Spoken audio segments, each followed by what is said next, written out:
Hi everyone, I'm Nancy Regan, and in this video we're going to explore how you can create an effective reliability culture using reliability-centered maintenance. A common challenge I hear about is that people don't always work well together. For example, maintenance and operations often butt heads, and the reliability team doesn't quite align with the maintenance team. Upper management doesn't grasp the importance of maintenance, so they don't allocate a budget for reliability-centered maintenance and other reliability improvement efforts. I'm at Lovers Leap in Chattanooga, Tennessee, and legend has it that there were two lovers that wanted to get married, but their families were feuding because they didn't want the union. So the family of the woman threw the future groom over this cliff to prevent the marriage, and the woman was so distraught that she leapt after him. This story mirrors what can happen when our teams aren't in sync. It's like our reliability gets thrown over the cliff, and we end up with all kinds of problems like increased costs and excessive downtime and safety issues. But there's hope with reliability-centered maintenance. By adopting a facilitated working group approach to RCM, you bring together a diverse team of equipment experts. As RCM is carried out in a team environment, everyone starts to realize that they all have the same goal. They just experience it differently.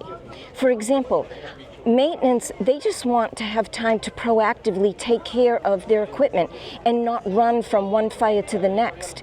And operations just wants the machine to work so they can continue on with production.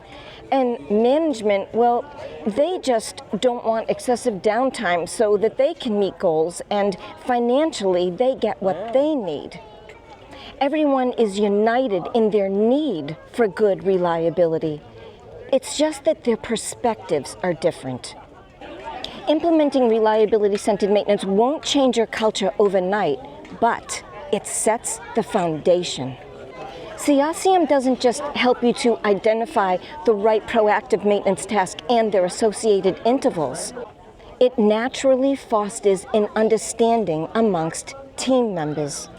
I've seen professional rivals turn their relationships around, and management starts to shift their views on funding and support because they start to see the positive return on investment. The change in culture alone justifies the investment in reliability-centered maintenance. I've seen it firsthand. You won't just get the culture change, you'll get what comes with it. You'll have a proactive maintenance plan where you're doing the right maintenance at the right time. You'll identify other actions that you might need to do, like failure finding tasks on your protective devices and maybe beefing up a training program. So don't let your teams be like those feuding families.